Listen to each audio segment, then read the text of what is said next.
Once again, another episode of Becca's Talking, a weekly podcast where we talk about everyday people with interesting stories to tell. And this one, not so much an everyday person, and he's not local. Pretty much every one of our guests before has been local, but not this time around. And I'll get to all of this fascinating story. I'll get to this in a second. But at first, as they say, a word from our sponsor, which is Havana Garage in the Old Market. Now, if you've ever been to the Old Market, you know about Havana Garage. I mean, it's been there for a long time. It's a great cigar bar, a nice variety of cocktails, and just an atmosphere there that reminiscent of the old Dean Martin, Frank Sinatra, dang, and hanging out there in the bar. Yeah, go and have a Jack Daniels and enjoy yourself, and just good conversation, nice place to go and relax, and whether it be after work, whether it be an event down at the Holland or the CHI Center or Orpheum or some other event, stop on by Havana Garage in the Old Market. My guest is John Carreyrou. He is a Pulitzer Prize winning journalist, formerly the Wall Street Journal and currently with the New York Times. He and I were on a panel about ethics in the media, and that's what brings you to Omaha. But his claim to fame, although with the 2 Pulitzer Prizes and 20 years in the business, over 20 years in the business, he's got a lot of claims to fame. But the big one was he wrote a story on Elizabeth Holmes. Elizabeth Holmes was Theranos. And Theranos is the story. Once I tell this part of the story, everybody even knows what I'm talking about. It was the scam of the business where the woman said she could diagnose all these major illnesses with just a drop of blood. And turned out to be a big scandal, turned out to be a big lawsuit, and he joins us now. We're going to talk about ethics in the media in just a little bit, but I want to talk a little bit more about the Elizabeth Holmes story. How did this all come about? Thanks for having me. How did it all come about? It came about in early 2015 when I read a story in the New Yorker magazine about Elizabeth Holmes and her company Theranos, which, as you said, was a blood testing startup based in Silicon Valley. That initial story made me a little bit suspicious, and then a few weeks later I got a tip from someone else, a pathologist in the Midwest in Columbia, Missouri, to be precise, who had read the same story and was even more suspicious than I was. And that's how the ball got rolling. I started digging into it, and pretty soon uncovered that it was a big fraud. Now, I assume you weren't just waiting for the phone to ring to work on this story. So you're working on other stories. All of a sudden, you get this story about Theranos, and you think, okay, that might be interesting. That might be something. How does it progress to the point where you're saying, oh, no, this is the story I got to be focusing on? Well, I've always been very opportunistic about how I approach stories and kind of follow my nose. And this immediately struck me as a sexy story because it had to do with a young founder who, had been catapulted to fame by a cover story in Fortune magazine several months earlier. She was being talked about as the female Steve Jobs. She was being talked about as the world's youngest female self-made billionaire, because Theranos had achieved a valuation of $9 or $10 billion, and she'd kept half the equity, so she was effectively worth about $5 billion. It was about Silicon Valley and all the interesting and innovative things happening there, and all the money there. And foremost, it was about potentially a fraud that was perpetrated not just against investors, but also against the public. It was if my sources were what my sources were telling me was accurate, she was putting the public health in jeopardy with inaccurate blood tests, and I felt like that added a really important dimension to the story. And it's why I decided to pursue it aggressively. How much did the medical community buy into this? I mean, I know Walgreens was doing some clinics in their Walgreens stores, but overall, were doctors and Johns Hopkins and UNMC and medical facilities like this, were they giving it any credibility? Yeah, I mean, some parts of the medical sector were definitely giving her credibility, and some were even partnering with her, doing deals with her. But as I started reporting, I actually found that there were a lot of scientists and medical professionals who were quietly skeptical of her claims. In particular, anyone who was sophisticated about diagnostics and laboratory testing, blood testing in particular, had a hard time believe that she had cracked this nut, which was to be able to do, dozens, if not hundreds of tests off a tiny sample of blood pricked from the finger. And there were two reasons that people who knew a lot about blood testings were skeptical. One was that there are several different classes of blood tests, about 4 different classes of blood tests, and they all require different laboratory instruments and methods. And once you've done a few tests off your little tiny sample of blood to do a couple of tests in one class, you run out of blood, you run out of sample to use the other methods and laboratory instruments that you need for the other sets of tests. So there was that. And then there was also the fact that capillary blood, which is blood that comes from the finger as opposed to blood that comes from a vein, is notorious for getting polluted by cells and other things that interfere with the accuracy of blood tests. And so these were 2 obstacles that many felt in the diagnostics industry were insurmountable, and she had supposedly surmounted them. And so there was a lot of quiet skepticism out there, actually, when I started reporting the story. Now, was she like a con artist to begin with, or was she a person that actually thought that she could accomplish this? And when the ball started rolling and she started getting investors, she just became so engulfed in the money and the notoriety and that she just sort of went with it? Or was the whole thing set up to be a scam to begin with? No, I think she was not I would say she was not a con artist from the beginning. She didn't drop out of Stanford in 2003 at 19 years old with the idea of perpetrating a long con.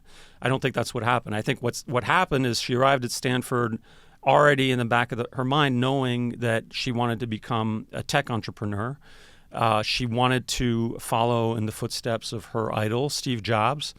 And she dropped out in the middle of her sophomore year. She had this idea, which was an idea for a medical product, because, according to family lore, her mother was scared of getting her blood tested. Whenever she got her blood tested, she would faint at the mere sight of a needle, and supposedly Elizabeth had inherited this phobia of needles. And so Elizabeth had come up with this idea to make blood testing less scary, less intimidating. And at first it involved a sort of a wristband. Eventually she pivoted to something a little bit bigger that was still somewhat portable. And that became, the core of the Theranos device, which she initially christened the Edison after Thomas Edison. And then the last version of the Theranos device was called the Mini Lab. She really did want to become an entrepreneur. She did have a vision. I think where it all went wrong is along the way she promised too much. She couldn't deliver, and so she had to hide, and she had to start cutting corners and lying. And it started happening. If you read my book, Bad Blood, you'll see in the prologue that it started happening very early in the history of the company. In 2006, she basically fired her CFO because he was disagreeing with the fake demos that they were doing. So that's 2-3 years into the life of the company, she's already cutting major corners and lying, and then it snowballed. And where it really became a massive fraud is in 2013 when she decided to go public with these blood tests through Walgreens. She started offering them directly to the consumer. The technology did not work, and they were using third-party blood testing machines to hide the fact that their technology didn't work, and they were returning to patients blood test results that were inaccurate. And the story is fascinating. By the way, he mentioned his book. The book is called Bad Blood, Secrets and Lies in a Silicon Valley Startup. Did the book. Also, you can watch the documentary on Hulu about this, right? Well, there's a documentary on HBO. And then there's a limited series on Hulu. Limited series on Hulu and documentary on HBO about this. And I want to get to more on that in a little bit, but, I want to talk about ethics in the media. Because one of the things that I found fascinating about this story is that one of the investors in Theranos was Rupert Murdoch. And Rupert Murdoch owned the Wall Street Journal, which was doing the report on her. And she put pressure on Rupert Murdoch to have them kill the story, right? Yeah, this is a crazy twist in the story. In early 2015, Murdoch invested $125 million in Theranos and thereby became Theranos' biggest investor. And at the same time as this was happening, but I didn't know it, I started looking into the company and investigating the company. And eventually, 9 or 10 months later, published my first front page investigative story about the company. And Rupert Murdoch, came under pressure from Elizabeth. She talked to him several times, and my understanding, based on my reporting, is that she pleaded with him to kill the story. And there was one meeting about 2 or 3 weeks before we went to press, where she came to the News Corp building in Midtown Manhattan, where Rupert Murdoch has an office, and it's the same building in which the Wall Street Journal has an office, same building where I worked on the 5th floor, and she was on the 8th floor trying to get Murdoch to kill the story, and I had no idea that was happening. And Murdoch said, no, the Wall Street Journal, I trust them, and left you alone, right? Yeah, Murdoch declined to interfere, did not interfere. I guess he did one good thing for once in his life.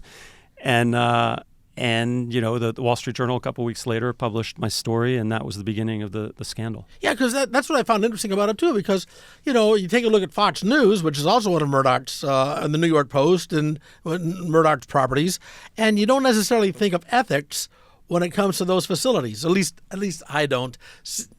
Your cards and letters, okay, keep them to yourself, all right? But I don't think of Rupert Murdoch as being all that ethical when it comes to the reporting on, let's say, the Fox News network.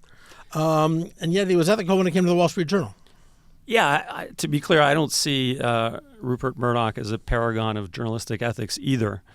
But what I can say is that, to my knowledge, he did not interfere with the journalism at the Journal that was going on about Theranos, even though he had 125 million reasons to interfere. And he, let the process play out. And, it was to his detriment because it made him lose a lot of money. But then again, you have to put it in the context of his net worth and his fortune. I think the guy is worth upwards of $10 or $20 billion. $125 million for him is like the equivalent of $100 to us. Boy, I can relate. Yeah. Did you ever talk to Murdoch about this after the fact? So there are certain people I've spoken to over the years, and people I spoke to in particular during the reporting of the book, who spoke to me on the basis of confidentiality. And so I can't comment as to whether or not I spoke to certain people. I'll leave it at that. Okay. All right. Well, fair enough. But we are talking about ethics in the media. When we were both on this panel out of Creighton University, and when I mentioned on my Facebook page that I was going to be on this panel about ethics in the media, people were putting the laughing emoji under my comments.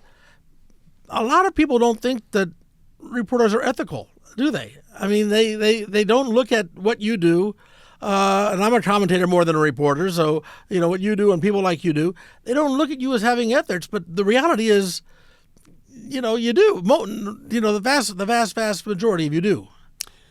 Yeah, I mean, I think it's unfair to paint everyone who practices journalism with the same brush. I mean, it's true that over the years there have been some journalistic scandals, but I would say that most newsrooms and most journalists are honest and practice journalism with fairness and seek to be accurate.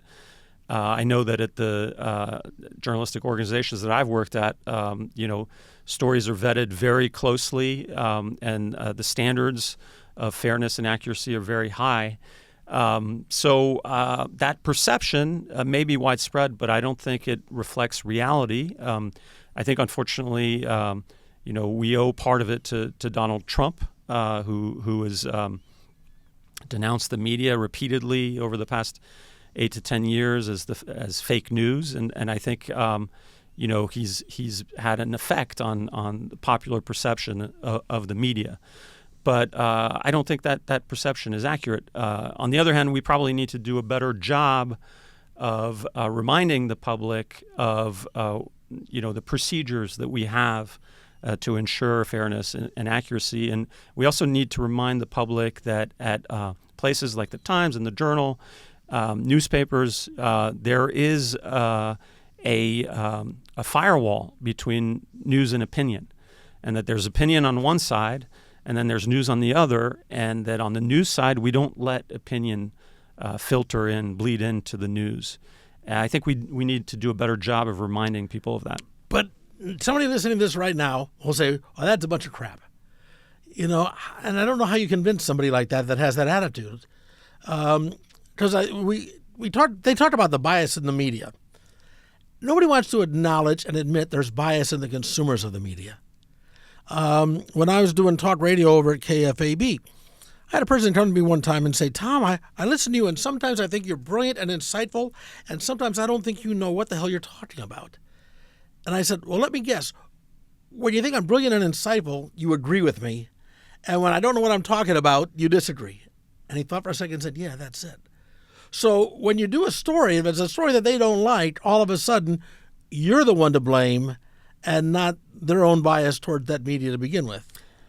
Yeah, I mean, I think that evolution, unfortunately, has been fostered by the changed landscape in cable news. CNN used to be seen and largely used to behave as a neutral, news gathering platform, and then Fox News came along in the 90s and got a lot of ratings by being sort of, very blatantly right wing. And then you had MSNBC that staked out its position on the left wing, and eventually CNN during the first Trump administration also, presumably because of the ratings, decided that it needed to be lean more on the left.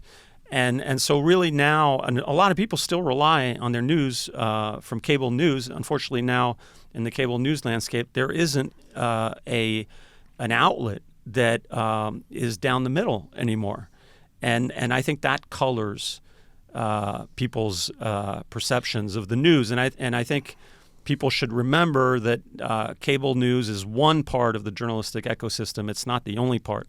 There's also the traditional print newspapers, and there's a bunch of online publications, and people shouldn't just get their news from cable news. Yeah, get it from as many different sources as possible. Yeah, and get it from credible sources who are trying to do, the work the right way, fairly and accurately. But I think we all pretty much agree that Fox does indeed lean right, and that MSNBC leans left. Although there are instances where they will express the other view. But then you talk about CNN, and they said how it started to lean more to the left. I have a problem with the whole left and right sort of a thing sometimes. Because if you put two conservatives in a room together, by definition, one of them is going to be a liberal. People ask me, are you a conservative or are you a liberal? Well, what's the topic? And I think most people are that way, but yet we try to put everybody into a silo, and then if that person doesn't fit into that silo, then it basically paints the way that they look at a news story. I mean, I think all of this has been blurred by the rise of Trump because, he's overtaken the Republican Party and made it his with his brand of populism. But that's not, a couple decades ago, that's not what the Republican Party stood for.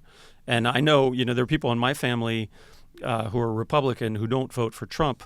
And I think where the response to Trump that in some ways is legitimate is on by some outlets like CNN is to call him on his lies, to call out his lies, because that's also a role. But if you're calling him on his lies, then you're a liberal, right? And so then when you're calling out Trump lies, you're a liberal because he's got this grip on the Republican Party.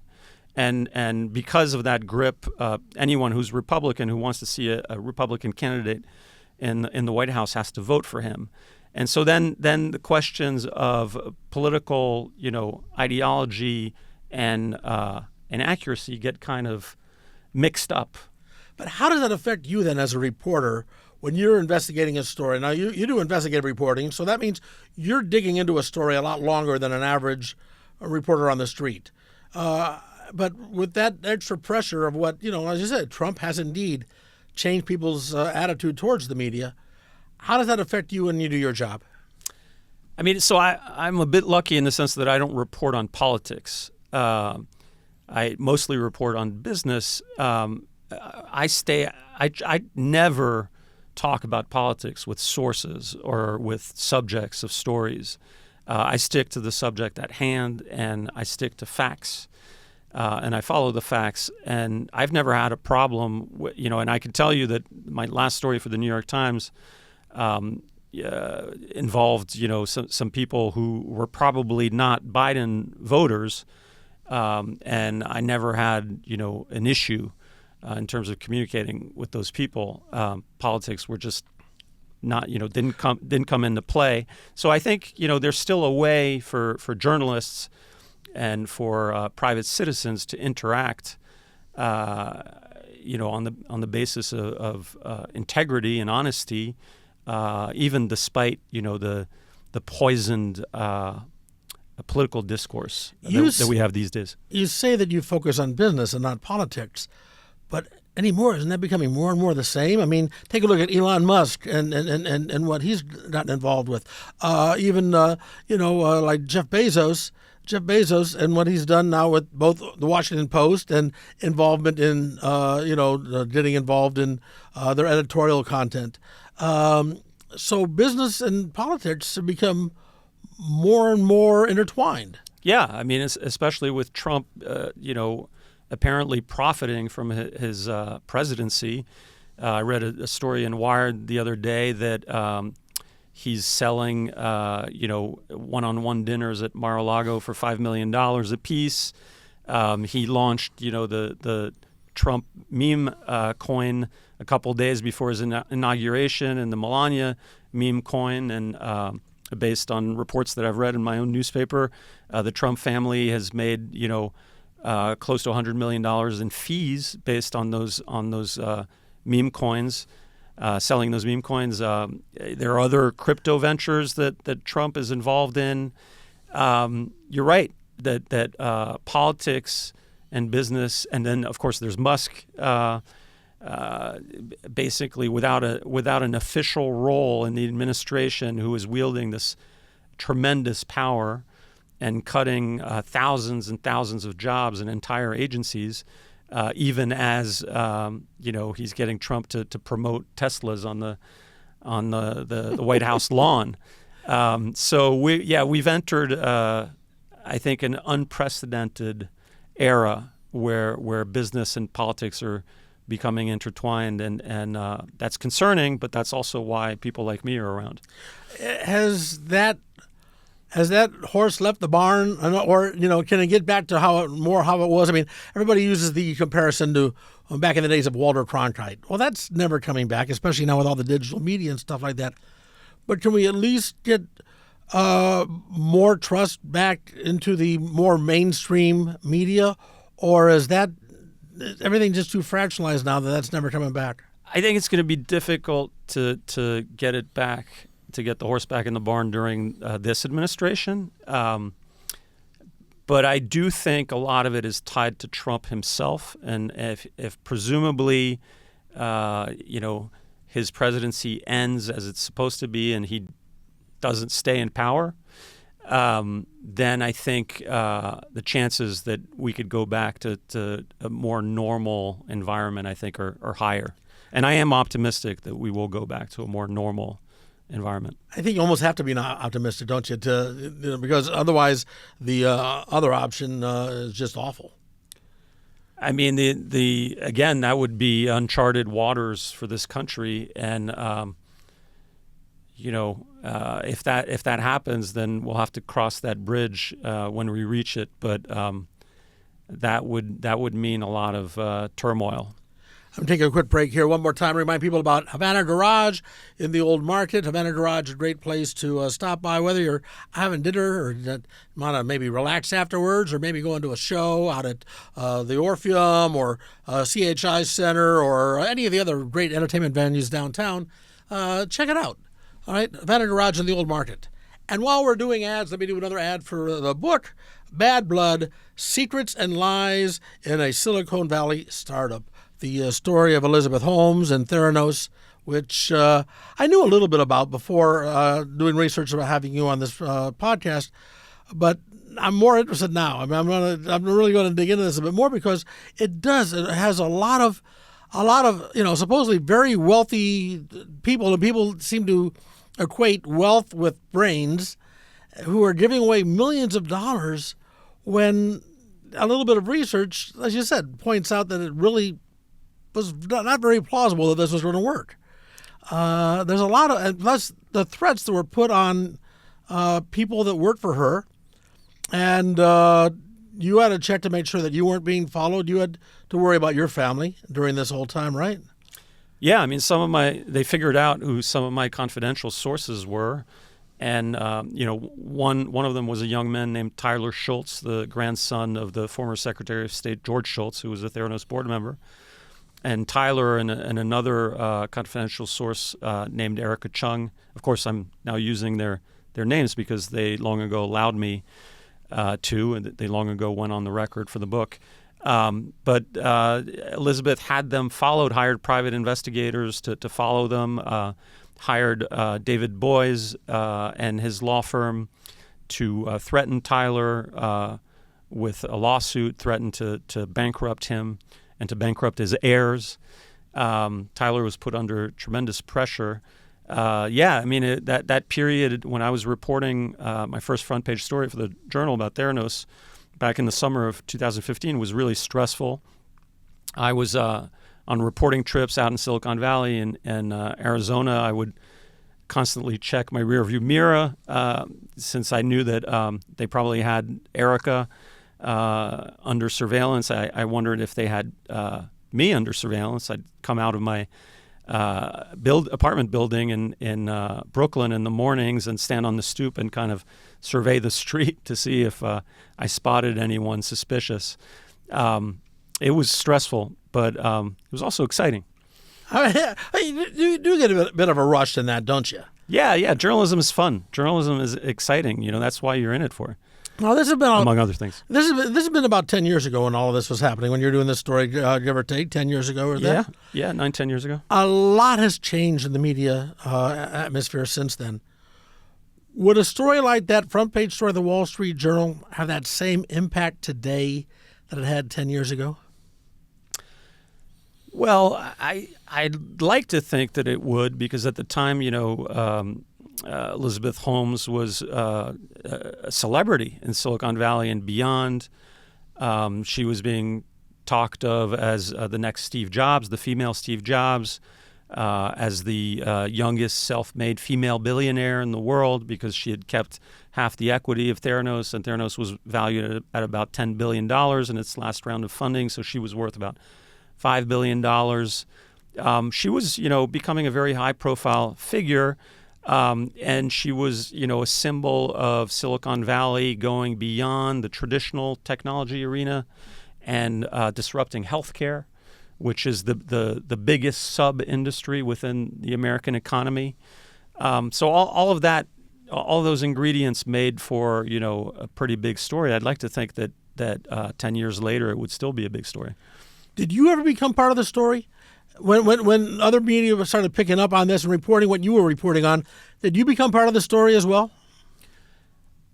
I didn't feel I was part of the story until I wrote the book, and I decided that the last 25% of the book had to be written in the first person because it then dealt with events that I had witnessed myself and that I had been part of. And so I became a part of the story effectively once my book was published and once people were able to read the entire arc of the story and they realized the role that I played. And then I was interviewed in the HBO documentary, and then there was that Hulu limited series in which an actor plays my character. That's when I became part of the story. I didn't necessarily think of myself as a character in the story when I was reporting the story. I was just, an investigative reporter investigating something as I'd done many times before, and I went about my job doing what I was paid for. What is it like watching a Hulu series